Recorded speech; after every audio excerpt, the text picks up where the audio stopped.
Louvado seja Deus. Bom demais estar aqui nessa noite, queridos.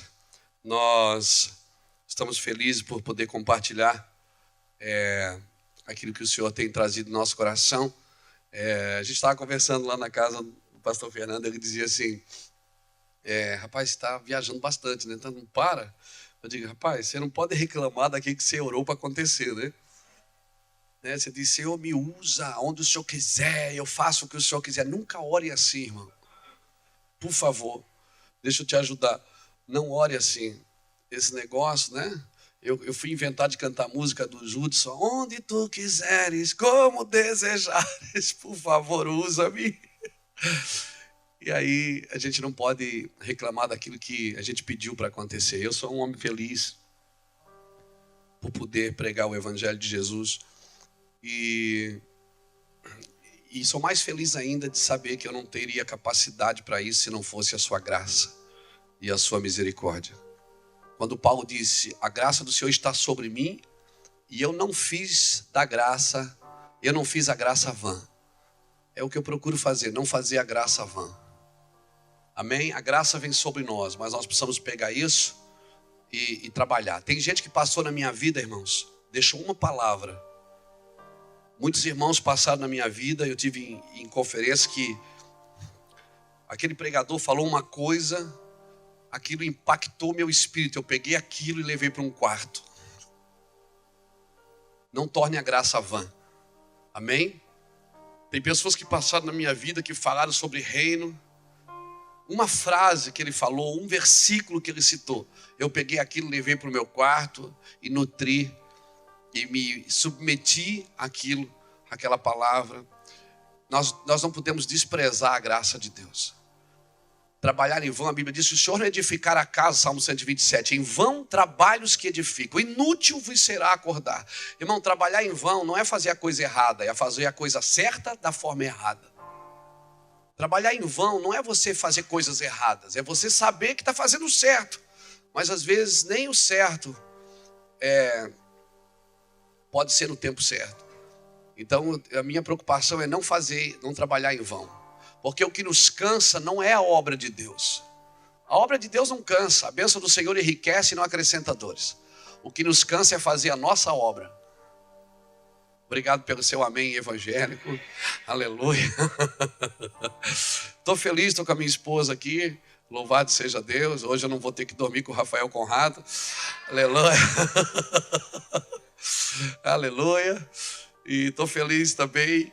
O meu filho Samuel está aqui. Estou feliz de encontrar o meu amigo, o Pilo Pilo.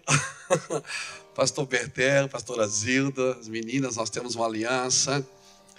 E estou feliz de estar aqui com o pastor Fernando e com a pastora Silvia, de ver o que Deus está fazendo. Eu acredito no negócio a longo prazo. Se Deus é eterno, a gente não pode ser momentâneo, amém? Deixa Deus trabalhar. Eu gosto da coisa a longo prazo. Primeiro a erva, depois a espiga e por último o grão cheio na espiga. Primeiro o ato, lugar santo e santo dos santos. Primeiro produzindo 30 sementes, 60 e 100. Primeiro Jesus é o caminho, depois a verdade e depois a vida. E quando Jesus se torna a vida, você não tem mais vida. Aleluia. Louvado seja Deus. Não tem mais vida. Essa semana nós estávamos lá em Itajaí, semana passada, a gente faz uma conferência todo final, começo de ano. Nós chamamos dias de primícia.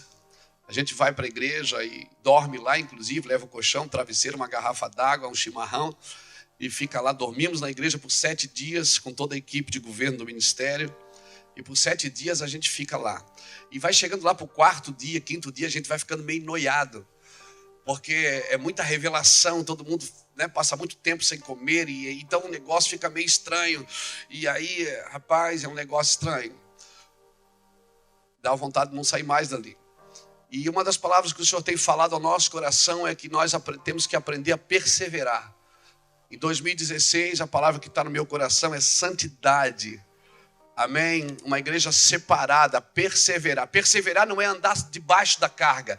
Perseverar não é se submeter às circunstâncias. A circunstância está difícil, então eu vou perseverar. Não, a palavra perseverar significa estar sobre. Você está sobre a carga, sobre o problema, sobre a dificuldade. Amém? E a perseverança, a Bíblia diz que ela produz a experiência. Agora, o que produz a perseverança é a tribulação. Amém? Uma coisa produz a outra. Não existe. A Bíblia diz que Jesus aprendeu a obediência por aquilo que sofreu. Nós não podemos tirar, isentar a igreja do sofrimento. As nossas campanhas hoje são pare de sofrer, mas nós não devíamos parar de sofrer. Ninguém gosta dessa palavra, eu sei, é difícil. Mas a questão não é parar de sofrer, é entender o porquê que eu preciso passar por algumas coisas. A fé que Deus me deu não é uma fé para conquistar. É uma fé para suportar. Amém? Pastor, então eu não preciso conquistar nada? Não. Tudo que Jesus conquistou na cruz é direito nosso, é nossa herança. Todas as bênçãos de Deus para nós é nossa herança. Toda a vida, todo o poder, tudo que Deus tem para dar. Abrimos nossas vidas para receber e nada mais nos resistirá. Maior é o que está em nós, aleluia, do que o que está no mundo, bem maior. O problema, irmãos, é que nós usamos a fé para confiar em Deus e não para conhecer a Deus. Nós precisamos aprender a confiar, mas precisamos aprender a conhecer, porque sem conhecer é difícil confiar. Sem conhecer você confia só quando as circunstâncias estão bem. Quando está difícil você não consegue confiar. Você só confia naquilo que você conhece. Amém? Por isso que o Senhor diz, mas Senhor, eu trabalhei para você. Senhor, eu curei em teu nome. O Senhor disse, mas eu não te conheço. Ou seja, você usou a fé que eu te dei para trabalhar para mim. Como você vai trabalhar para mim sem me conhecer? Querido, Deus não te chamou para trabalhar para Ele. Deus te chamou para estar com Ele. O trabalho é só para alimentar o relacionamento. O trabalho...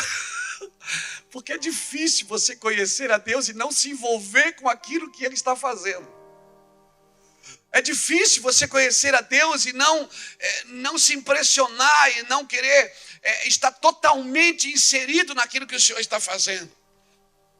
Nós precisamos conhecer o Senhor. Há uma grande necessidade nessa geração de conhecer a Deus. De conhecer a Deus. Nós não podemos ter as nossas igrejas cheias de gente vazias, que não conhece a Deus, que não discerne a mão direita da esquerda. Quando você conhece a Deus, aí o sofrimento perdeu o valor. Ele perdeu a força. Amém?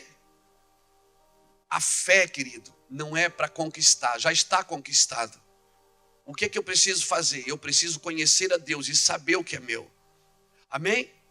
Samuel, ele tem 9 anos. Ele é meu filho. Em 2012 nós ganhamos um carro de alguns irmãos lá da igreja. Os irmãos fizeram uma vaquinha lá e compraram uma caminhonete para a gente viajar. E aí eu botei o Samuel no carro. Na época ele tinha uns 6 para 7 anos. Ele disse, pai, que carro massa! Pai, quando eu crescer você dá esse carro para mim? Eu digo, filho, ele já é seu. Esse carro já é seu. Mas você não pode dirigir porque você é uma criança. Se o herdeiro for menino, de nada ele difere do escravo, ainda que ele seja senhor de tudo. Gálatas capítulo 4 diz que o herdeiro, ele já é dele, mas ele precisa crescer para assumir o que é dele. É o que Deus pede para a gente, cresça para assumir o que eu já conquistei para você. Aleluia! Eu só preciso crescer para pegar o que Deus já me deu, já é meu. Amém? Então a fé é para suportar esse crescimento. Quando passares pelo fogo, não é uma hipótese, não, você vai passar. Quando passares pelo fogo, não te queimarás. Quando passares pelos rios, não te afogarás. Quando passares pelos mares, as águas não te submergirão. Ou seja, querido, você vai passar. Cutuca alguém bonito que está perto de você e diz que não tem jeito, você vai ter que passar.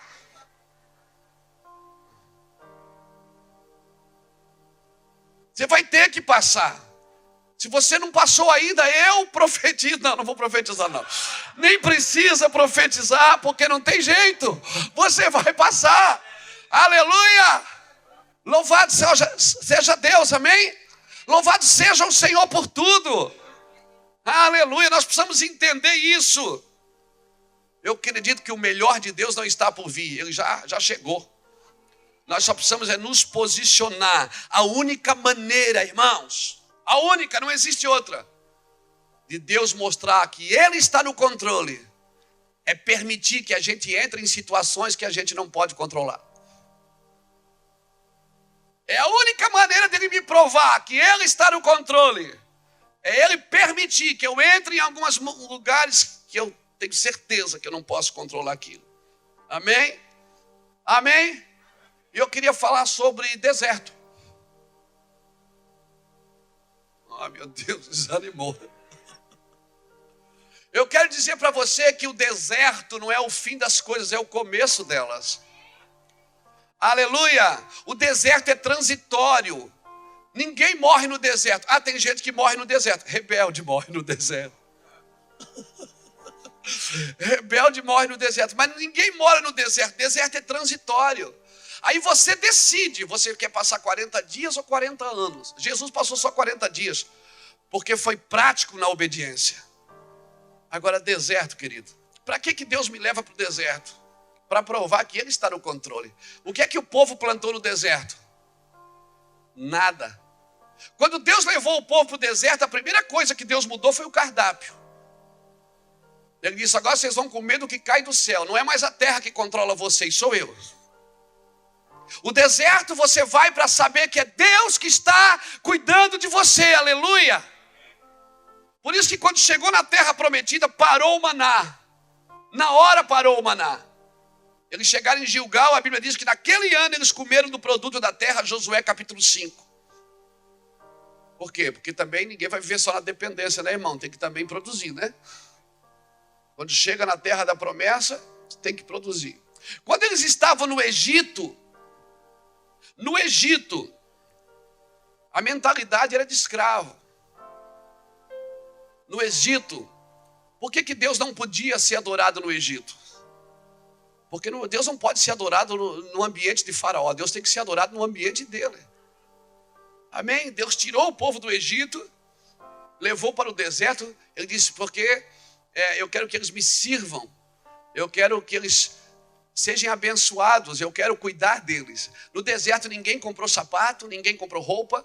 No deserto ninguém comprou marmita, ninguém comprou comida. No deserto o pão vinha na hora certa. E no deserto a gente aprende a depender de Deus. É Deus que cuida da gente, irmãos. O deserto, como a salvação, é só o começo das coisas. É só o começo delas. Alguém me disse assim esses dias, pastor, dízimo é de Deus ou não é de Deus? Essas perguntas que os irmãos fazem para saber se a gente é crente mesmo. Eu digo, irmão, porque o dízimo é do Velho Testamento, não é? Eu digo, não, irmão. Dízimo não tem nada a ver com o velho ou com o novo. Eu disse para ele, Adão já dizimava. Ele tomou um susto, eu digo, Adão já dizimava. A teologia chama isso da doutrina da primeira menção. Quando Deus abençoou Adão, disse, Adão, coma de todas as árvores que estão no jardim, menos daquela. Toda a bênção de Deus tem um menos. Deus deixa sempre uma porta aberta para dizer assim, para você lembrar que aquilo ali você não pode tocar. Deus, quando ele diz para você trazer o dízimo, Ele não está dizendo para você pagar alguma coisa. Eu não dizimo, eu dou do dízimo para frente. O dízimo é o começo das coisas, não é o fim delas. Deus está dizendo, se você vai fazer alguma coisa, faça daqui para frente. Não faça daqui para trás, porque senão a sua justiça não vai sobressair dos fariseus. Assim como a salvação, nós precisamos entender, querido, o que é o começo das coisas. Salvação é o começo das coisas, não é o fim. O cara aceita Jesus, senta na igreja, pronto, agora eu estou salvo. Não, só começou a jornada, querido. Porque se Deus quiser só te salvar, Ele te matava na hora que você aceitava Jesus para não perder mais tempo com você. para garantir a sua salvação. Mas não, Deus não quer só te salvar. Não, ele não disse para Adão, eu vou te salvar. Não, ele disse, Adão, governe sobre todas as coisas. Quando Jesus veio na terra, ele não veio, nós já vamos ler a Bíblia. Jesus não veio na terra para criar uma religião. Jesus não veio criar uma religião. Ele disse, eu vim fazer a vontade do meu Pai. Ele estava dizendo, eu vim para reposicionar vocês. Eu vim para que através de mim vocês comecem uma vida de governo. Aquilo que Adão perdeu, eu vim devolver para vocês o governo sobre a terra. Eu vim trazer de volta o poder de o céu poder governar através de você.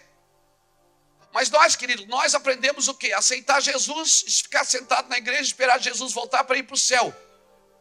Ir para o céu fazer o quê? Você não quer ir para o céu? Eu quero, irmão, mas eu não estou esperando o fim do mundo, eu estou esperando a transformação dele. Convém que os céus o retenha até que venha a restauração de tudo. Nós transformamos a terra num caos e agora queremos sair daqui e deixar o problema para o anticristo. Esse cara tem que resolver o problema mesmo, não gosta de Jesus, deixa ele se lascar aí. Não, eu não estou esperando o fim da minha cidade, eu quero a transformação dela. Eu estou trabalhando para as prostitutas virarem missionárias. Eu estou trabalhando para os meninos de rua virarem pais espirituais. Eu estou trabalhando para os órfãos saírem das ruas. Eu não estou trabalhando para encher a igreja. Eu estou trabalhando para esvaziar orfanatos, esvaziar asilos, esvaziar presídios, esvaziar hospitais. Nós temos que ter um entendimento de reino, de governo. Por que Deus está me dando? Quando Deus me dá alguma coisa, por que Deus está me enriquecendo? Por que Deus está me deixando famoso, conhecido? Por que Deus está levantando o meu chamado, o meu ministério? Tem algum objetivo. Deus tem um propósito para tudo que Ele faz. Se Deus está me dando, eu tenho que descobrir por que Deus está me dando. Deus não promove homens. Ele promove a verdade. E os homens que estão promovendo a verdade serão promovidos junto com ela.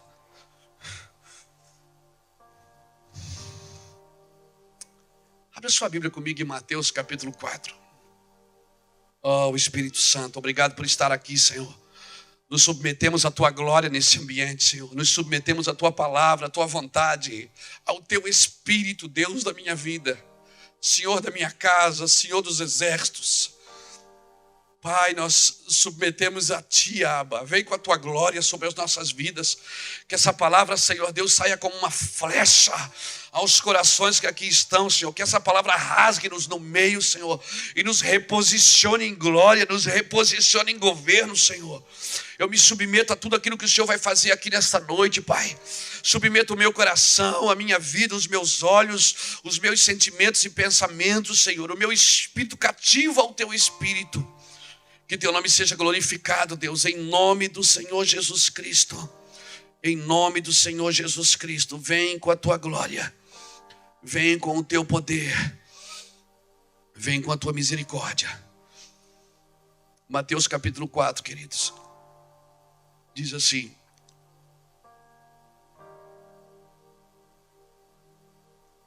Então Jesus foi levado pelo Espírito ao deserto para ser tentado pelo diabo. Depois de jejuar por 40 dias e 40 noites, teve fome.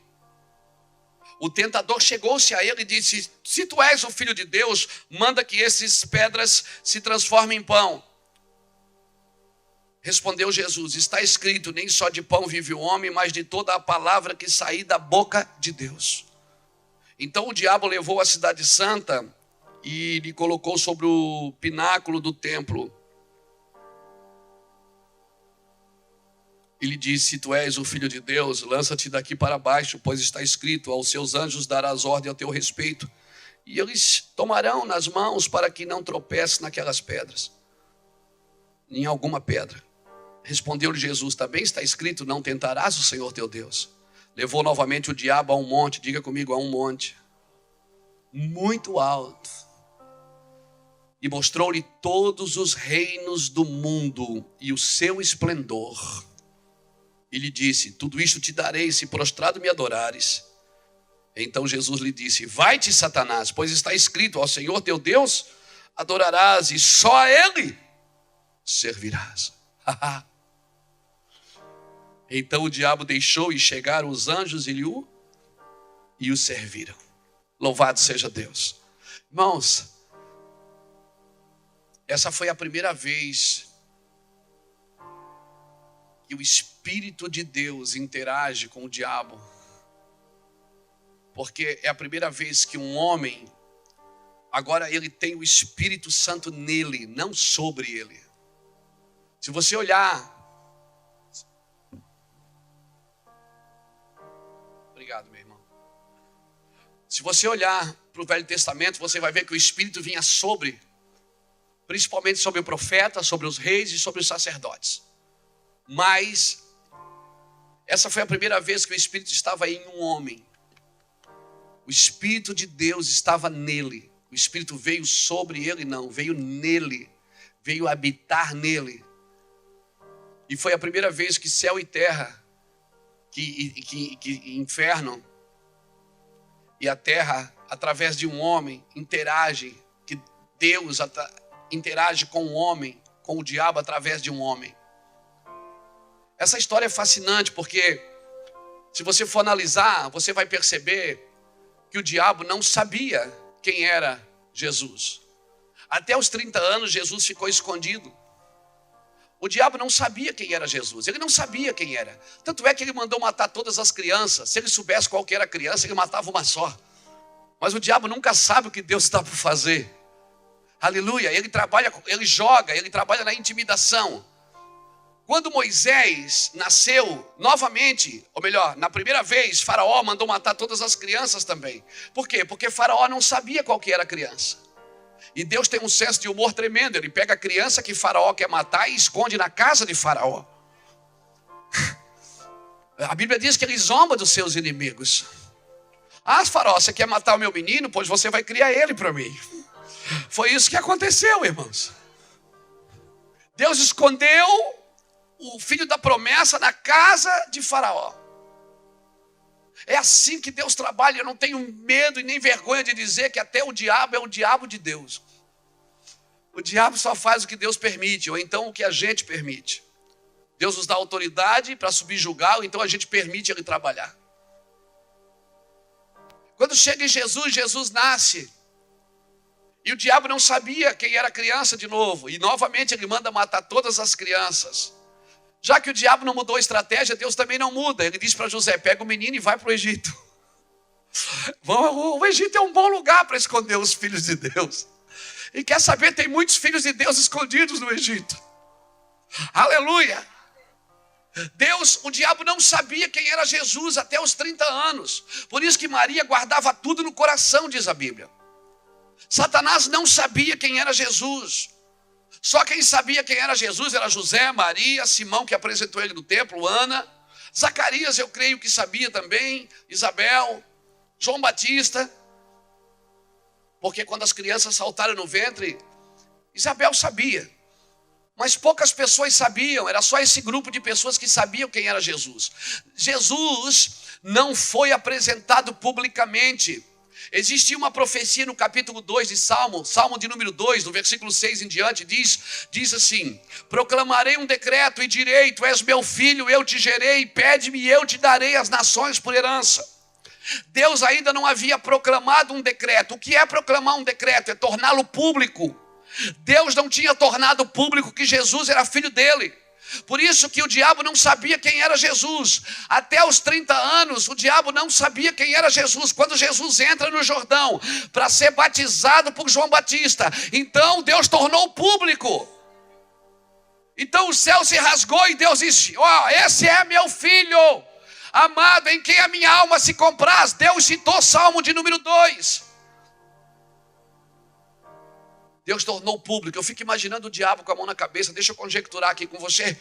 O diabo pensando: meu Deus do céu, está ali o rapaz que a gente está procurando há 30 anos. Quem diria, é o filho do Zé. O O diabo procurando o Filho de Deus, e era o filho do Zé, o Filho de Deus. Deixa eu te dizer, Satanás, Deus vai levantar muitos filhos do Zé nessa geração. Pessoas que você não sabe quem são ainda, mas Deus vai torná-los público em nome de Jesus. Tem muitas pessoas que ainda estão escondidas nos seus chamados. Elas ainda não foram, Deus ainda não tornou essas pessoas públicas. Elas ainda estão escondidas na sua congregação, estão escondidas na sua cidade. Pessoas que ainda estão no anonimato. Pessoas que não foram apresentadas ainda às regiões celestiais como libertadores, como homens que vão transformar ambientes, mulheres que vão transformar ambientes. Até os 30 anos o diabo não sabia quem era Jesus. Quando Deus tornou público, então o diabo descobriu quem era Jesus. Por isso que logo em seguida o Espírito Santo levou Jesus para o deserto para ser tentado pelo diabo. Por quê? Porque Jesus nunca tinha sido tentado pelo diabo como um libertador. Deixa eu te falar algo, hein? Quando o seu ministério se torna público, a tentação aumenta. A tribulação aumenta, porque agora você já não é mais só alguém territorial. Os demônios que você vai lidar não é só aquela capetada miúda que cai na igreja. Como é teu nome? Não. Você não lidar só com essa capetada miúda que cai um por cima do outro, não. Você vai lidar com principados, com potestades, demônios que vêm tirar seu sono na madrugada, vêm tentar derrubar você, vêm tentar pegar seus filhos. Porque agora você só não é mais só o filho do Zé. Você agora, Deus tornou público o seu ministério. Quando Abraão foi matar Isaac no monte, Deus disse: chega, Abraão, ponto, não precisa mais, porque eu agora sei que tu me amas. Deus já sabia ou não sabia que Abraão amava? Então por que ele diz agora eu sei? Não era Deus que precisava saber. Quando Deus pede atitudes públicas suas, não é porque ele precisa de prova de amor, mas ele quer mostrar para as regiões celestiais e para o inferno e para os demônios: e agora vocês respeitem ele. Agora isso foi lhe imputado por justiça. Agora ele anda num novo nível de autoridade. Vocês não podem mais andar. Aleluia. Alguém pode levantar a mão e dizer: eu estou entendendo isso. Você está entendendo isso? Quando Deus diz pai, ele diz: agora sei que tu me ama. Deus já sabe, irmão. Não é Deus que precisa de prova de amor. Você precisa saber. Quando Deus desafia você, é só para você saber até onde você pode ir com Deus. É para Deus mostrar para os demônios, para os anjos, dizer: ó, tá vendo? Tens visto o meu servo Jó? Não há homem na terra como ele. Então prova, pode provar. Você pode imaginar Deus pregando. Uma coisa é eu vim aqui falar sobre Deus, outra coisa é Deus reunir os anjos, os demônios e falar sobre mim. Deus diz: vamos abrir a nossa Bíblia aqui em Luiz Hermínio, capítulo 1. Deixa eu falar para vocês de um homem na terra justo, fiel e abençoador. Deus pregou sobre Jó, irmão. O título da mensagem de Deus era Jó, o homem justo. Deus disse: Satanás, tens visto meu servo Jó? Não há homem na terra, meu Deus. Que nível, irmão? Que nível é esse? Que lugar é esse que Deus usa você como modelo? Eu amo a graça, Deus sabe que eu vivo pela graça. Mas não faça da graça algo vão. Pague o seu preço. Ande naquilo que Deus chamou você. Não se trata de abandonar mais coisas proibidas, se trata de renunciar até coisas permitidas. Por amor àquilo que você carrega, pelo encargo que você carrega, pela unção que você carrega, meu Deus. Então Deus tornou público quem era Jesus. Naquele momento, a tentação mudou. O ministério mudou. Jesus não voltou mais a ser um homem normal.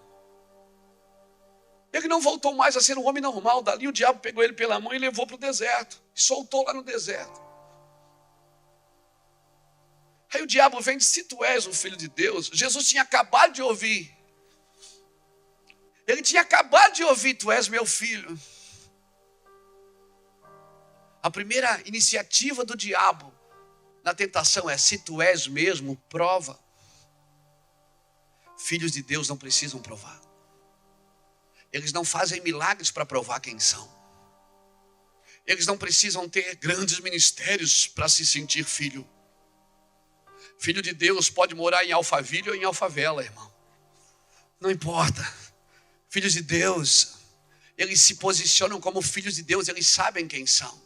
Filhos de Deus, eles não vão mais em alguns lugares fazer campanhas para enriquecer, porque eles são herdeiros.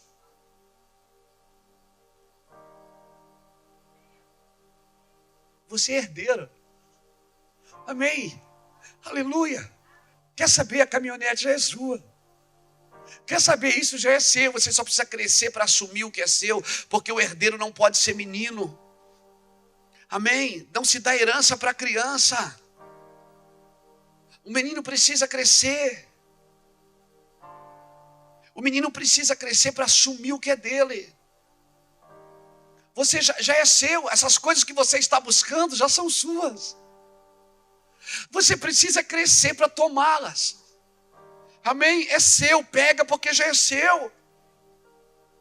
Aleluia. Tem coisas que nós não sabemos que é nossa porque nós não andamos posicionados.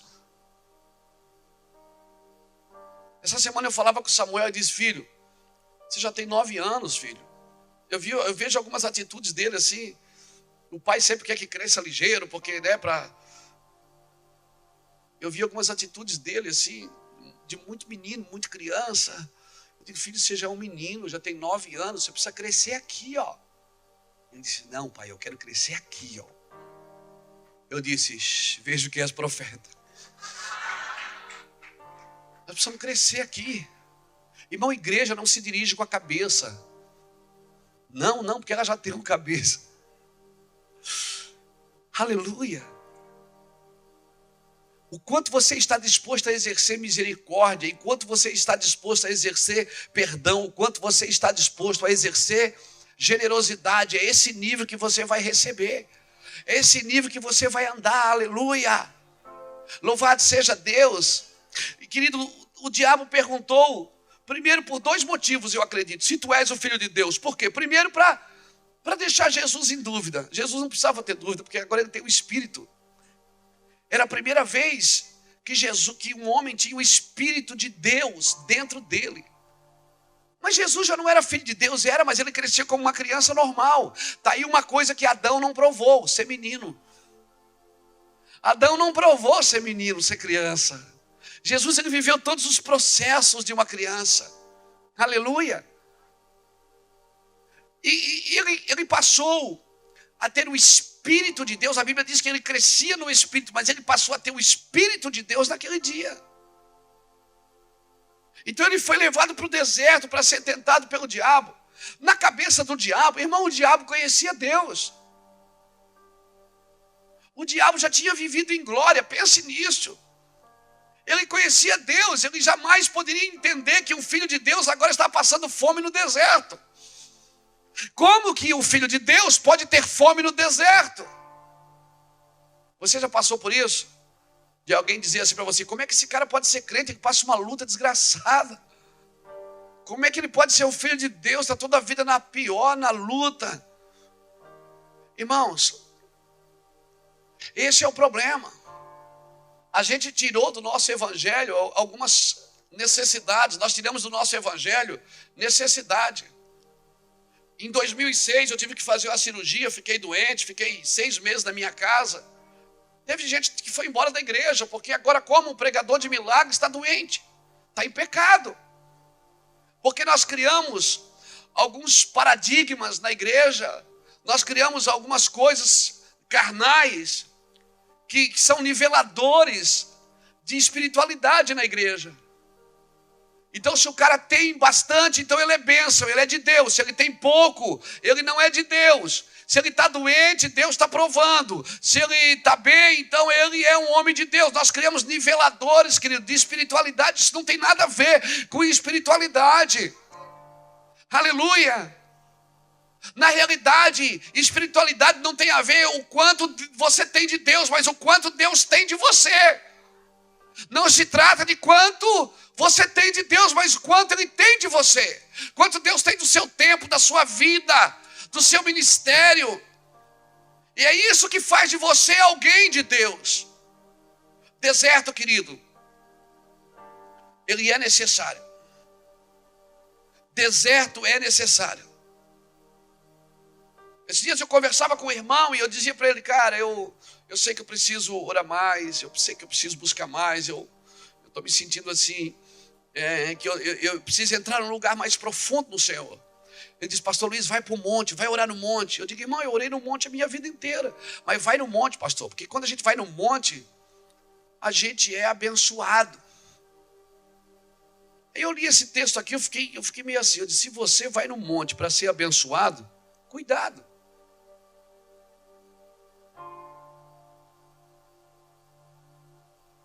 Quem abençoa você no monte, em troca de adoração, é o diabo, não é Deus.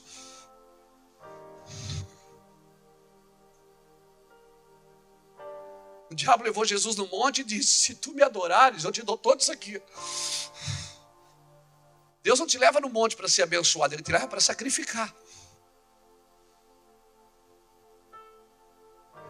Todo homem que Deus levou no monte, levou para sacrificar.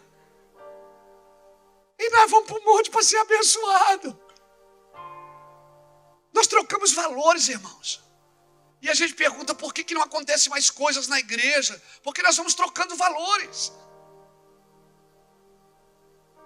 Nós vamos trocando valores, a gente não é bereano, a gente não abre a Bíblia e diz, isso aqui não está escrito. Irmão, quem leva você para o monte para te abençoar, eu não estou dizendo que você não tem que orar no monte, por favor. Pensa bem nisso. É as nossas motivações que nos empurram para perto de Deus. Nós vamos muitas vezes para perto de Deus, não é pela necessidade do coração de Deus, é pela nossa necessidade. Mas Deus tem necessidade, irmão. O próprio João Batista disse, eu sou a voz do que clama. Ou seja, eu sou a voz, mas não sou eu que clamo. Tem alguém clamando dentro de mim que está usando a minha voz. Você é só a voz do que clama, mas não é você que clama. Nós trocamos títulos por clamores, ou melhor, clamores por títulos. Deus, nessa geração, irmãos, eu vejo, Deus quer tirar desejos e colocar clamores. Aleluia. Eu quero profetizar isso, Orlando. Eu quero profetizar que Deus vai colocar clamores dentro de vocês. Amém? Clamores. Quando nós começarmos a chorar, quando nós começarmos a despejar nossa alma por pessoas, por vidas, quando nós estivermos na mesma casa, pela mesma causa, então nós vamos entender o Evangelho de Jesus. Os discípulos andavam com Jesus, eles não podiam entender. Jesus dizia, gente, vão para Jerusalém. Ele disse, mas o senhor vai morrer lá. Ele disse, mas foi para isso que eu vim. Quando você sabe para que veio, nem a morte te assusta. Deserto, irmãos, é um lugar necessário. O diabo pergunta, tu és o filho de Deus? Ele não podia crer naquilo. Ele não podia crer naquilo. O deserto é só o começo. O começo do ministério de Moisés começou no deserto. E Deus vai começar a graça do mesmo jeito. Com um homem no deserto. Só que um ficou 40 anos. O outro ficou 40 dias. Irmãos, deixa eu te falar uma coisa. Eu vivi nas ruas. Eu fui malandro de rua. Sabe o que eu aprendi? Parece que é uma heresia que eu vou te dizer, mas não é. Eu já vi muita gente dizer que Deus levou o povo do deserto para tirar o que eles aprenderam no Egito. Não. Deus não te leva para o deserto para tirar o que você aprendeu no Egito. Ele te leva para remir o que você aprendeu no Egito. Porque hoje eu louvo a Deus por ter vivido nas ruas. Porque eu criei músculos espirituais. Não é qualquer coisa que me derruba. Não é qualquer ofensa que me ofende. Não é qualquer crítica que me faz voltar atrás. Nós precisamos criar músculos, defesa, mecanismo de defesa. Nós não temos como cristãos. Nós vamos, quando bate uma necessidade, quando bate uma dificuldade, nós recuamos. Por quê? Porque nós não estamos criando músculos de defesa. Nós temos dificuldade de lidar com o problema. Deus está formando um grande exército nessa geração, queridos. Um grande exército. O deserto é necessário. Nós precisamos redimir o que aprendemos no Egito. Redimimos no deserto. O deserto é o começo daquilo que Deus vai fazer na sua vida. Uma coisa eu tenho certeza: Deus não me chamou para morrer no deserto. Amém? Amém? Então vamos lá, abre a sua Bíblia comigo. Em Deuteronômio capítulo 8.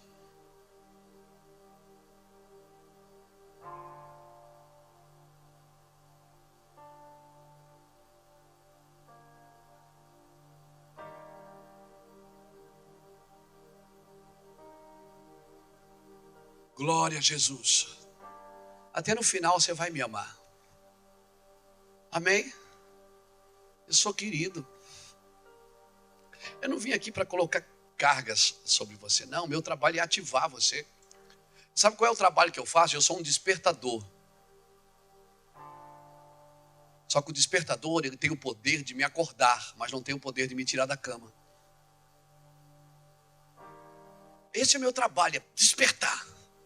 Dá um choque. Mas o trabalho, as atitudes são minhas. Amém? E só não gosta de um despertador quem está dormindo, né, irmão? Às vezes o soninho está tão bom, tá? Está tudo tão bem, a gente vai na igreja, trabalha, vai no culto, faz a oração do meio-dia, hora de manhã. A gente vai levando uma vida normal, né? Afinal de contas, Deus me chamou para viver uma vida normal. Não. Vai chegar uma hora na sua vida que nenhuma voz da terra vai satisfazer você. Vai chegar uma hora na vida que nada que você adquiriu vai satisfazer você. Porque você não é daqui. Pelo simples fato de você não ser daqui. Nada nessa terra pode satisfazer você, nem posições, nem títulos, nem coisas, nem afetos, nem amor. Vai estar sempre faltando uma coisa. Você pode ser uma esposa coberta de carinhos pelo seu marido. Você pode ser um marido coberto de carinho pela sua esposa. Vai estar sempre faltando um afeto, algo diferente, um mimo diferente. Que esse é só Deus que pode dar essas convicções, querido. É só Deus que pode construir na gente, amém? Você vai ter necessidade de estar com Ele durante o dia.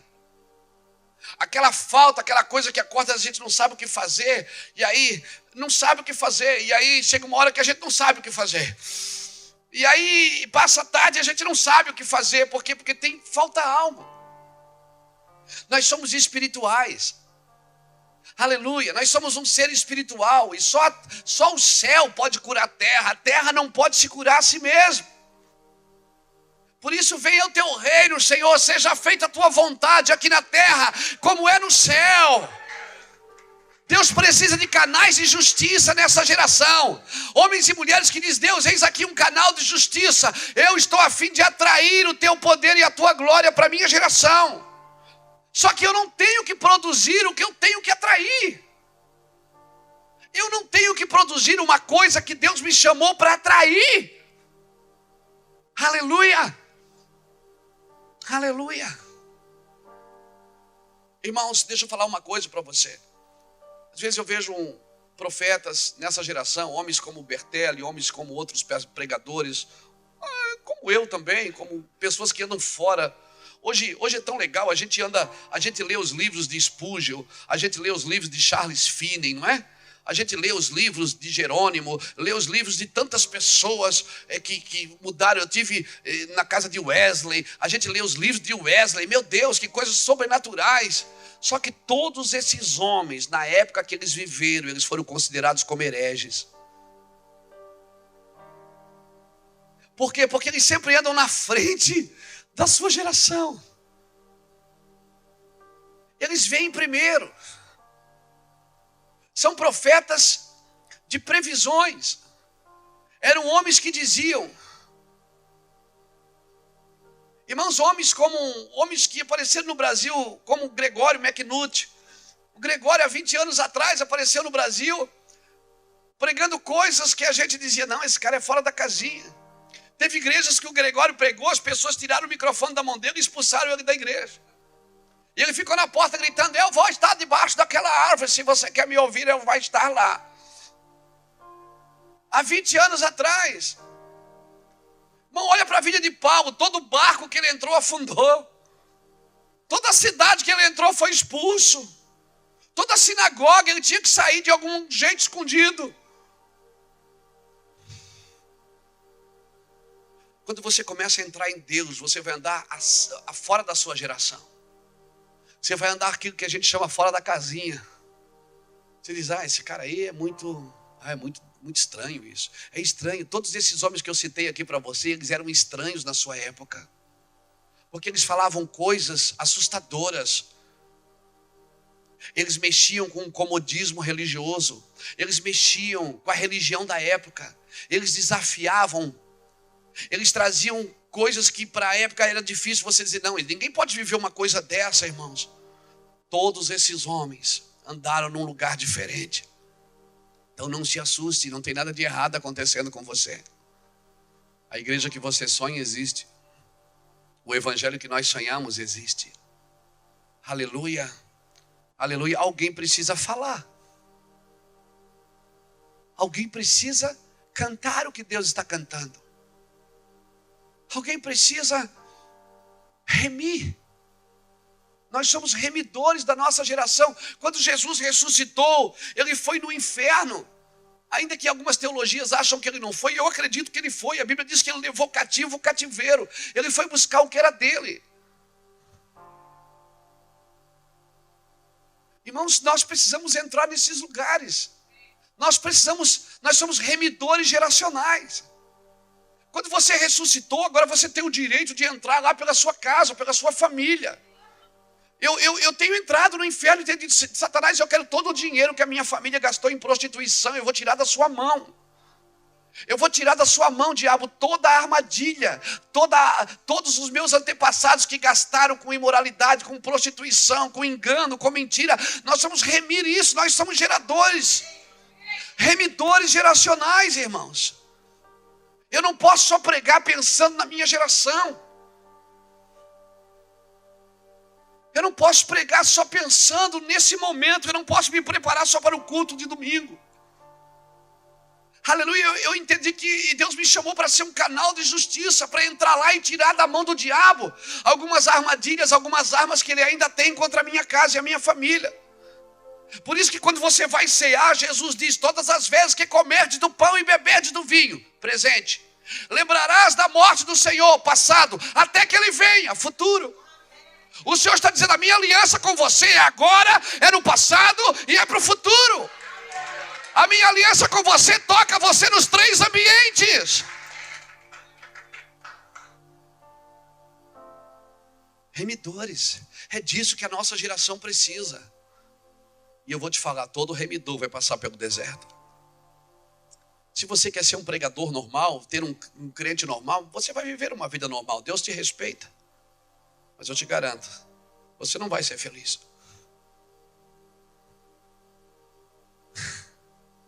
Felicidade é uma escolha.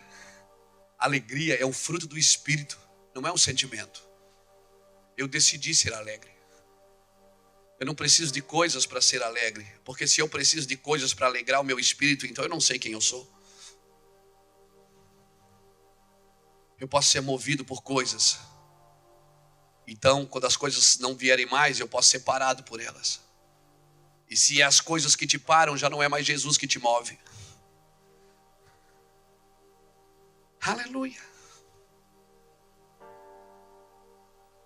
Deuteronômio capítulo 8. Texto meio grande aqui, mas a gente vai chegar lá. Amém? Me dá mais alguns minutos, amém? 5 minutinhos. Quem me dá 5 minutinhos? 5, 10, 15, 20, 25, 30. Tá bom. Deuteronômio capítulo 8 diz assim: terei muito cuidado em cumprir todos os mandamentos que hoje vos ordeno, para que vivais e vos multipliqueis e entreis na posse da terra que o Senhor com juramento prometeu aos vossos pais. Olha que coisa linda. Lembrar-te-ás de todo o caminho pela qual o Senhor teu Deus te guiou no deserto, esses 40 anos para te humilhar. Olha, para que ele te levou? Ele te levou para quê? Meu Deus, que Deus terrível esse. Ele te levou para te humilhar e te provar, para saber o que estava no teu coração, se guardarias ou não os seus mandamentos. Ele te afligiu, te deixou ter fome e depois te sustentou com maná que tu ainda não conhecias. Oh, meu Deus! Para te dar a entender que nem só de pão vive o homem, mas de tudo que sai da boca do Senhor. Nunca se envelheceram as tuas vestes sobre ti, nem se inchou os teus pés esses 40 anos. Reconhece, portanto, em teu coração que, como um homem castiga seu filho, assim te castiga o Senhor teu Deus. Guarda os mandamentos do Senhor teu Deus para andares nos seus caminhos e os temeres. Pois o Senhor teu Deus te introduz numa boa terra, terra de ribeiros de água, de fontes, de mananciais profundos, que manam dos vales e das montanhas, terra de trigo, de cevada, de vides, figueira e romanceira, terra de oliveira, de azeite e de mel. Terra que comerás pão sem escassez e nada te faltará nela. Terra cujas pedras são de ferro e cujas montanhas cavarás o cobre. Comerás e te fartarás, bendizendo ao Senhor teu Deus pela boa terra que Ele te deu. Guarda-te de não te esqueceres do Senhor teu Deus, não cumprindo os seus mandamentos e os seus juízos e os seus estatutos que hoje te ordeno, para não suceder. Olha o perigo aqui. Para não suceder que depois de teres comido e estares fartos, de teres edificado boas casas e habitado nelas, depois de se multiplicar as tuas vacas, as tuas ovelhas e aumentar a prata e o ouro e tudo quanto tens, se ensoberbeça o teu coração e te esqueças do Senhor teu Deus, que te tirou da terra do Egito e da casa de servidão, e que te guiou por aqueles grande e terrível deserto, de serpentes abrasadoras, de escorpiões, terra árida sem água, onde fez jorrar água para ti das pedras dos rochedos, que no deserto te sustentou com maná, que teus pais não conheceram, a fim de te humilhar e provar, e afinal te fazer bem. Não digas no teu coração, a minha força e o poder do meu braço me proporcionaram esta riqueza. Antes, te lembrarás que é o Senhor teu Deus que te dá força para adquirir riquezas, confirmando a aliança que jurou aos teus pais, como hoje se vê. Esse texto de Deuteronômio 8 mudou minha vida, irmãos. Alguns anos atrás, Deus me deu essa palavra. Eu era pregador da tarde da bênção. No meu bairro, na minha cidade, eu curava algumas dores de cabeça, algumas diarreia. Enxaqueca já comigo. Enxaqueca, então, era botava a mão e enxaqueca ia embora. Eu nunca imaginei tudo isso. Eu nunca imaginei viajar. Nos últimos 3 anos eu estive em 30 nações. Eu nunca imaginei plantar trabalhos no mundo inteiro, servir nações. Eu nunca imaginei isso. Eu só queria ser o pregador da tarde da bênção na minha igreja, lá no bairro São Vicente, em Itajaí. Eu só queria fazer o corredor dos milagres. A noite da vitória. A tarde da bênção. Mas quando eu comecei a entrar em Deus em alguns lugares, de pegar uma garrafa d'água e ir para o monte, não para Deus me abençoar, mas para sacrificar minha vontade. Eu comecei a entender quando Deus me deu essa palavra. Ele disse: Luiz, existe um treinamento de antes, existe a bênção do depois e existe o cuidado de sempre. Primeiro eu vou te treinar, depois eu vou te abençoar, mas você tem que cuidar sempre. Quando você perceber que a sua oração não tem mais lágrimas, quando você perceber que o que você fala, as pessoas não estão nem aí para você, quando você perceber que as pessoas que estão ao seu lado estão piorando em vez de melhorar, tem alguma coisa errada com você. Por isso, todas as vezes, irmãos, que eu perco o cheiro, que eu perco aquela sensibilidade de ouvir a Deus, eu paro tudo e me escondo com Ele. Deus não te chamou para ser famoso, Deus te chamou para ser útil. Deus te chamou para andar num lugar de entendimento. Você não precisa gostar da mensagem, você precisa entendê-la. Porque você só vai desfrutar aquilo que você entendeu. Quando Deus começou a falar comigo sobre Deuteronômio capítulo 8. Por que o deserto? Jesus no deserto, querido, ele aprendeu sobre o mundo espiritual. Ele aprendeu sobre coisas do homem. Ele aprendeu que o ministério é divino, mas ele era humano, ele conheceu os seus limites. A Bíblia é clara, depois de 40 dias ele teve fome. Jesus aprendeu os seus limites. No deserto você aprende limites. Amém? Não brinque com os seus limites. Tem hora que Deus vai dizer, para agora. Eu preciso que você pare, eu preciso cuidar do seu coração. Querido, não vá além dos seus limites. Não trabalhe sem a unção, não compre amor pelo trabalho. Aleluia. O sacerdote, quando entrava no Santo dos Santos, ele usava uma roupa de linho, porque ele não podia pingar uma gota de suor ali. Mas se pingasse uma gota de lágrima, podia. Porque o que Deus leva em conta não é o seu serviço, é a sua paixão pelo aquilo que você está fazendo. Não é o quanto você faz, mas o quanto você está apaixonado por aquilo que você está fazendo para Deus. Deus não te chamou para trabalhar para Ele, te chamou para trabalhar com Ele, estar com Ele e trabalhar com Ele. Nós somos cooperadores da obra do Senhor, amém? Tudo tem um propósito, aquilo que Deus coloca na minha mão. Aqui no deserto, Jesus aprendeu sobre os demônios, sobre o diabo e seus demônios, aprendeu sobre tentação. Ele aprendeu sobre as coisas de Deus, aprendeu sobre a provisão de Deus. Aprendeu que aquilo que não nos mata, nos deixa mais fortes. Jesus precisava passar. Deus precisa desligar nossa mente de algumas coisas, querido. Deus precisa desligar. Nós precisamos experimentar a provisão de Deus. Eu te levei para o deserto para te humilhar, para te provar, para te deixar ter fome, para te dar um maná que tu ainda não conhecias. Querido, revelação só vem no deserto. O maná que tu ainda não conheces e que teus pais não conheceram. Tem uma comida que nós não comemos ainda como cristãos. Existe um lugar em Deus de revelação que cada vez que você abrir a Bíblia, as letras vão saltar no seu espírito, vão encher o seu coração de revelação. Deus vai te revelar coisas que nem a NASA sabe. Aleluia. Deus vai te revelar coisas que nem a NASA sabe, coisas profundas. Galileu Galilei foi o primeiro homem a dizer que a terra era redonda. Eu acho que ele deveria ter lido Isaías, porque Isaías já disse isso. Isaías diz que o Senhor está sentado sobre o círculo da terra. Isaías já sabia, cara. Aleluia. Tem coisas, como é que você acha que Moisés escreveu o Pentateuco? Sem ter nascido naquela época, sem ter estado lá. Como que Moisés escreve o Pentateuco? Moisés escreveu Gênesis, no princípio criou Deus os céus e a terra era sem forma e vazia, o Espírito do Senhor pairava sobre a face das águas. Como é que Moisés sabia desses detalhes se ele não viveu naquela época?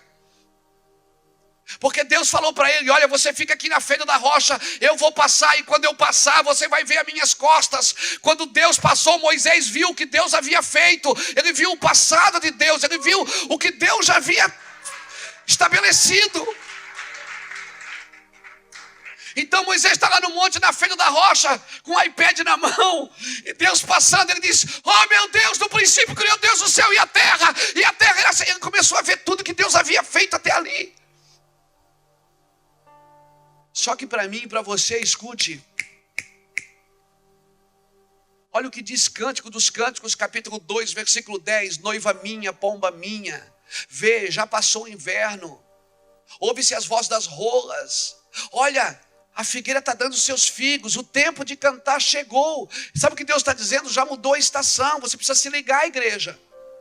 Mudou a estação, ele diz: tu, noiva minha, que anda pelas fendas das penhas, no oculto das ladeiras, mostra-me a tua face, faz-me ouvir a tua voz. Irmãos, para Moisés Deus disse: vai para a fenda, porque eu vou te mostrar o que eu fiz. Agora para a igreja não, ele diz: sai daí, aí você só vai ver o que eu fiz. Eu quero mostrar para você o que eu estou por fazer. Você vem sobre a rocha e eu vou te mostrar o que eu vou fazer daqui por diante. A promessa para a igreja não é na fenda. Aqui na fenda eu só vou ver o que Deus fez. Por isso eu não posso só ficar contando as histórias da Bíblia. Eu tenho que descobrir o que Deus está por fazer. Eu sei que o meu Senhor reina. Eu sei que Ele vem um dia na terra arrebatar a sua igreja. E o que eu estou fazendo para isso acontecer? Nada. Quem sabe que Jesus vai voltar um dia? O que você está fazendo para que Ele volte? Nós temos que ler a Bíblia profeticamente, irmãos. Uau! Você está num culto, aí você diz: abra comigo Apocalipse. Todo mundo: ai meu Deus, Apocalipse. Todo mundo tem medo de Apocalipse. Ai meu Deus, é Apocalipse. Ai, o cavalo vermelho. Ai meu Deus, os 7 selos. Sabe como é que significa? Sabe o que é que significa Apocalipse? Revelação. O problema é que se nós não tivermos uma revelação de Apocalipse, nós não vamos nos preparar para ele.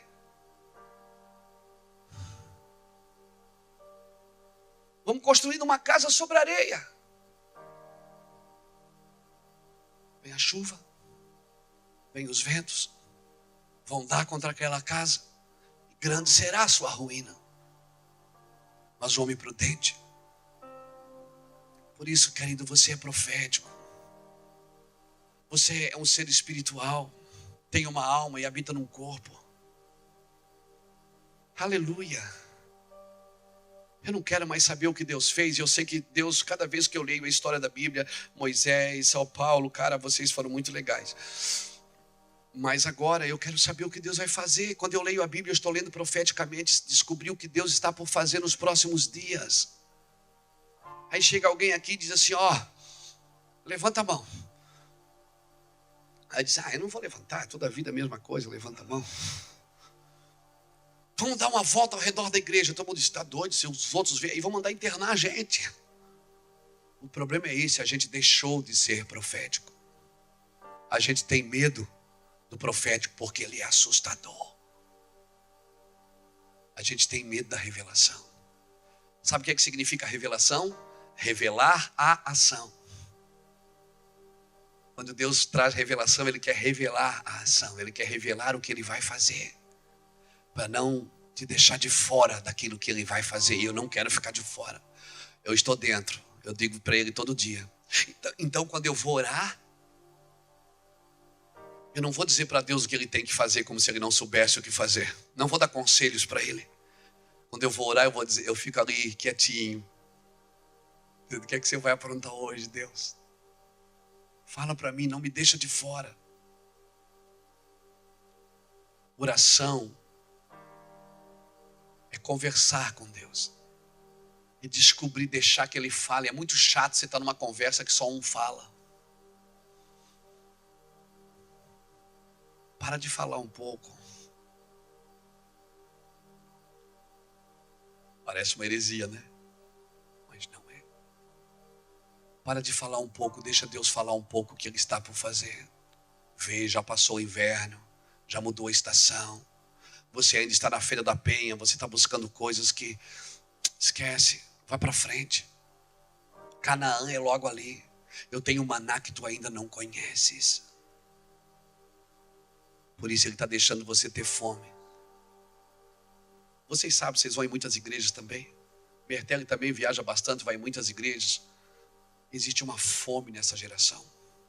Não é, brinco? Existe uma fome do evangelho, irmãos. Quem é pastor aqui sabe o que eu estou dizendo. Existe uma fome, e é profético isso. Amós profetizou no capítulo 8, versículo 11.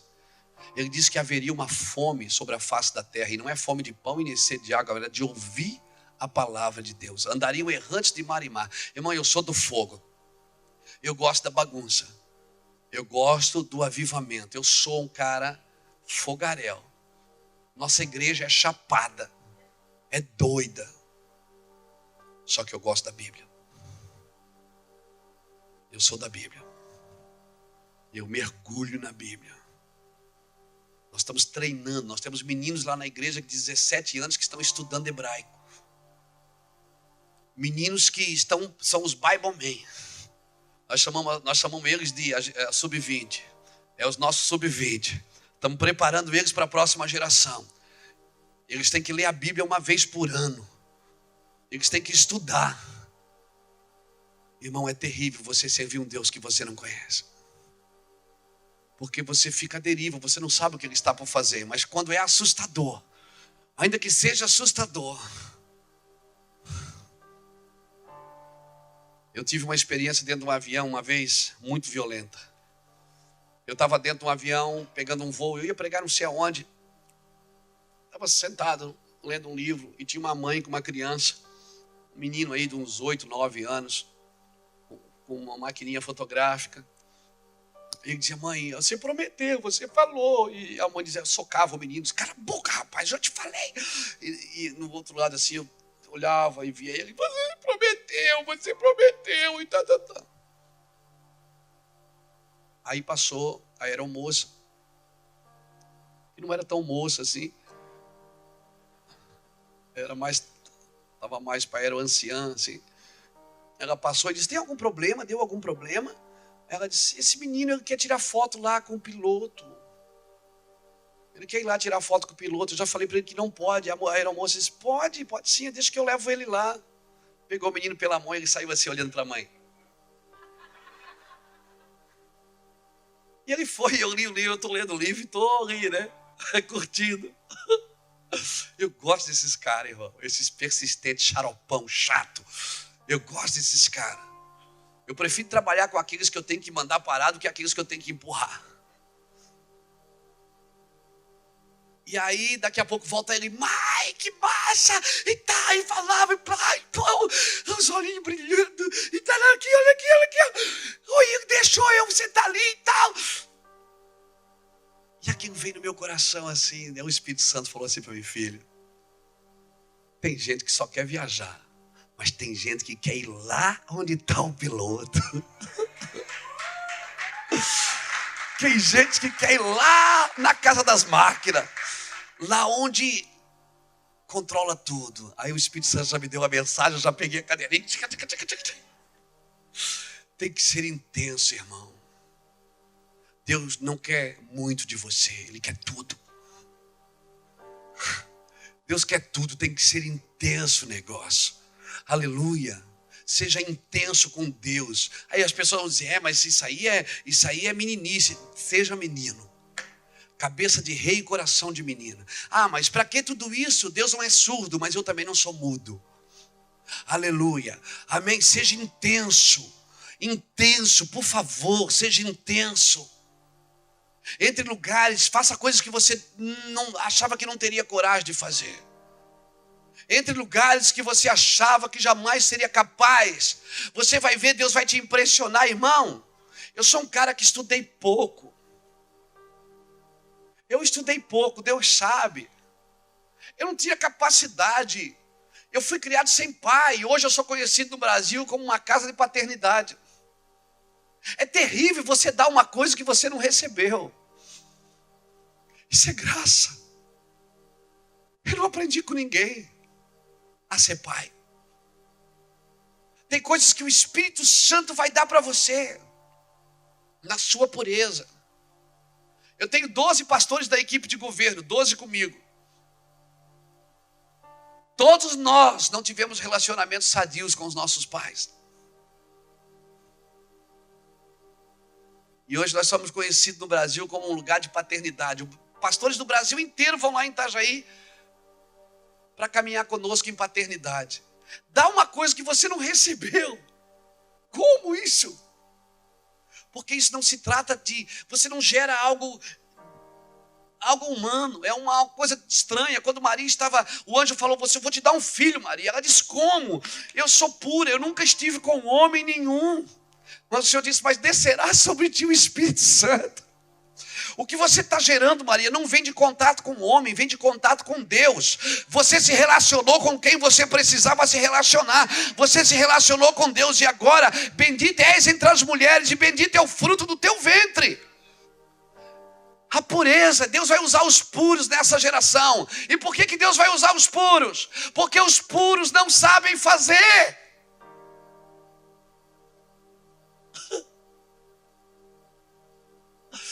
Os puros, Maria diz, como? Eu não posso, isso é impossível. Ele disse, Maria, descerá sobre ti o Espírito Santo. Os puros não sabem fazer, irmãos. E na realidade Deus só pode usar quem não sabe fazer, porque quem sabe fazer está usando a Deus. Então quanto menos você souber, se o Senhor não edificar a casa, em vão trabalhos que edificam, inútil você será acordar de manhã, comer pão de dores. Nós precisamos, sabe o que nós precisamos fazer, Fernando? Devolver a igreja para o Senhor. Ó, Senhor, é tua, a noiva é tua. Eu sou casado com a Silvia, eu sou casado com a pastora Iraci. As pessoas perguntam, pastor, e a igreja? A igreja não é minha, é do Senhor. Eu sou casado com a pastora Iraci. Não casa com a igreja, ela já tem marido. Entre no lugar espiritual, querido. Tem um maná que tu ainda não conheces. Deixa Deus te dar esse maná. É uma revelação que você vai falar coisas que ninguém nunca falou na vida. E quem vai te ensinar isso? Você não vai aprender. Sabedoria não se aprende em sala de aula. Conhecimento sim, sabedoria não. Sabedoria só vem de um jeito. O temor do Senhor é o princípio de toda a sabedoria. Salmo 25, verso 12 diz, qual é o homem que teme ao Senhor? A este lhe ensinará o caminho que deve escolher. Sua alma repousará na prosperidade, sua descendência herdará a terra. Verso 14. O segredo do Senhor é para aqueles que o temem. Deus tem segredos. Pastor, mas Deus ama a todos, não ama? Ama, mas não confia em todos. Esse versículo prova isso. Que ele tem segredo que ele só conta para aqueles que o temem. Segredos do Senhor. A este eles lhe fará saber a sua aliança. Para a gente terminar.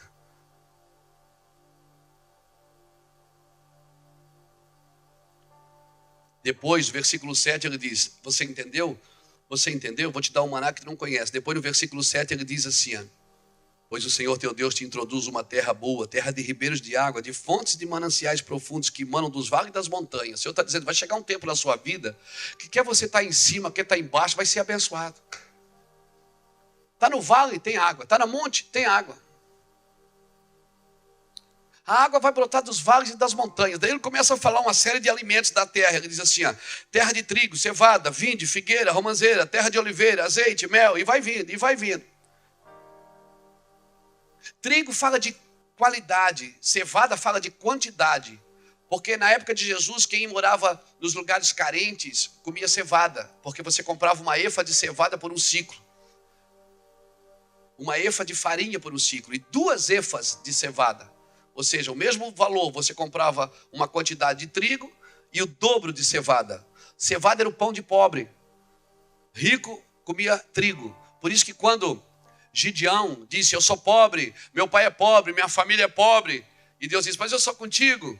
Lembra disso? Quando Gideão foi espiar o exército dos medianitas, a Bíblia diz que 2 homens estavam conversando e um deles disse, eu tive um sonho de um pão de cevada vinha rolando. Por isso que Deus mostrou um pão de cevada para Gideão entender que era ele. Porque ele disse, eu sou pobre, então Deus disse, se eu botar um pão de trigo ele não vai entender. Eu vou botar um pão de cevada para ele ter uma leitura correta do que eu estou mostrando. Eu estou falando dele. Aleluia. Vide fala de alegria. A videira produz uva. Uva faz vinho. Vinho fala de alegria na Bíblia. Amém? Por isso que a Bíblia diz que o homem que teme ao Senhor, no Salmo 128, bendito é o homem que teme ao Senhor, do trabalho das suas mãos ele comerá, feliz ele será e tudo lhe irá bem. Sua esposa será como uma videira frutífera. Toda mulher de um homem de Deus é alegre. Esse é um bom momento para você sorrir agora, irmão, aleluia. Mulher de um homem de Deus, ela é alegre. O homem que teme a Deus, sua esposa será como uma videira frutífera aos lados da sua casa. Seus filhos serão como plantas de oliveira, à roda da sua mesa. Oliveira produz azeite. Fala de filhos ungidos e abençoados, à roda da mesa, mesa de comunhão. Irmão, a Bíblia é perfeita. Só porque o homem teme a Deus, ele ajeita toda a sua casa. E assim é abençoado o homem que teme ao Senhor desde agora e para sempre. Aleluia. Eu falei temer, não ter medo. Você nunca vai amar a Deus completamente se a gente não temer corretamente. E nunca vai temer corretamente se não amar completamente. Amor e temor caminham juntas. Aleluia. Azeite fala de unção, romã fala de beleza, de vestes sacerdotais. As vestes sacerdotais usavam romãs. Mel fala de pureza, fala de palavra, de saúde. A sua boca vai ser um pote de mel, irmão. Quando Deus falou para Abraão, Abraão, eu vou te levar para uma terra que mana leite e mana mel. Abraão sai, quando ele sai, chega na terra, tinha fome. Abraão disse, não pode ser essa terra aqui. Essa terra, Deus falou que mana leite e mana mel. Querido, deixa eu te ensinar um princípio. A terra nunca vai dar nada para você. É você que vai dar para a terra. Quando Deus disse que a terra mana leite e mana mel, Deus estava dizendo, Abraão, o leite e o mel estão na tua boca. Você profetiza sobre a terra. Depois você lê Cântico dos Cânticos, capítulo 4, versículo 11 em diante, diz assim, noiva minha, pomba minha, debaixo da tua língua tem leite e tem mel.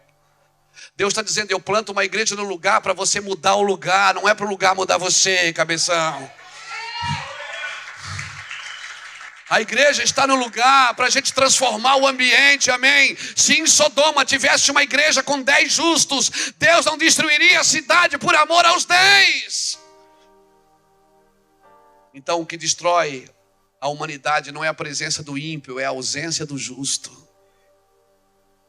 Não importa quantos ímpios tem em Orlando, importa quantos justos tem. A minoria de justiça sempre vai ganhar da maioria de injustiça. Para terminar, agora de verdade, eu vou terminar mesmo. Do versículo 11 ao versículo 20 diz assim, ó, guarda-te de não te esqueceres do Senhor. De cumprir os seus mandamentos. Versículo 12, para não suceder que depois de teres comido e teres fartado,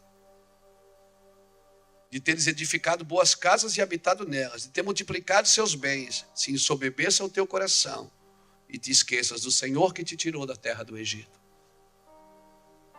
Uau! O deserto é necessário para você nunca esquecer de onde Deus te tirou. Nós temos um restaurante comunitário lá em Itajaí. Lá almoça todos os dias 60, 70 moradores de rua. E é uma cozinha industrial linda, abençoada que Deus nos deu. De vez em quando eu sento lá. Sento lá com meus meninos da rua. Sento lá para comer com eles, para dar uma palavra lá de 20 minutos. Nós temos um culto de 20 minutos, todo dia ao meio-dia. De vez em quando um levanta a mão e diz, pastor, eu quero sair da rua. Aí o pessoal põe eles na Kombi e leva eles para a casa de recuperação. E de vez em quando eu sento lá para comer com eles. Aí esses dias eu estava lá comendo e um daqueles moços lá olhou para mim e disse, ô pastor Luiz, pode perguntar uma coisa para o senhor? Eu digo, posso. Pode. Por que você dá comida para nós? Eu digo, vocês precisam comer, ué. Tá, mas fala a verdade, o senhor quer levar nós para a sua igreja, né? Eu disse, não. Eu só prego o evangelho para você saber que esse não é o seu lugar na rua.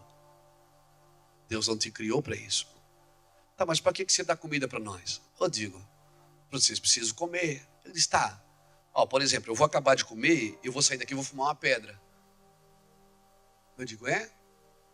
E ó, para você, tá, e se eu não quiser ser transformado? Eu posso vir aqui comer todo dia? Eu digo, pode. Ah, pastor, fala a verdade. Eu digo, pode. Eu não estou dando comida para você ser transformado. Ah, então é perda de tempo. Eu digo, não, querido. Se você que vem aqui comer não é transformado, eu que estou dando a comida estou sendo. Eu estou sendo transformado para nunca esquecer de onde Deus me tirou. Deus nunca perde a viagem. Se você que recebe não é transformado, você que dá está sendo transformado. Fique de pé comigo, por favor. Não te esqueças do Senhor. Depois que o Senhor te abençoar, Jesus estava com um ministério lindo já. Gente seguindo ele de todo lado. Jesus multiplicava os pães, curava enfermo. Mas o que me encanta em Jesus é que um dia ele faz uma oração, ele diz assim: ó, Pai, te glorifiquei na terra, concluindo a obra que tu me deste para fazer. Agora, Pai, glorifica teu filho com a glória que eu tinha contigo antes da fundação do mundo. Sabe o que Jesus estava dizendo? Nada daqui me embriaga. Nada daqui enche os meus olhos. Eu amo tudo isso, eu amo esses que tu me deste e eu os amei até o fim. Mas eu quero a glória que eu tinha contigo antes da fundação do mundo. Por que você acha que você quer ir para o céu, irmão? Porque você veio de lá. O céu não é seu destino, é sua origem. A Bíblia diz em Efésios 1:4 que ele me elegeu nele antes da fundação do mundo.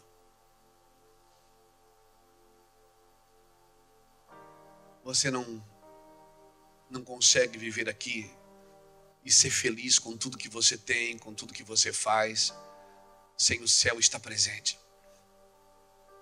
Jesus estava dizendo: eu completei a obra que tu me deste. Sabe quando que você glorifica a Deus? Quando você conclui o que Deus te chamou para fazer. Eu quero orar por você. O que eu comecei hoje eu vou terminar amanhã. Se Deus falou com você de alguma forma, pegou você, seja bem-vindo ao deserto. Sai do seu lugar, procure um lugar nesse altar. Eu queria pedir para o Ministério de Louvor vir aqui.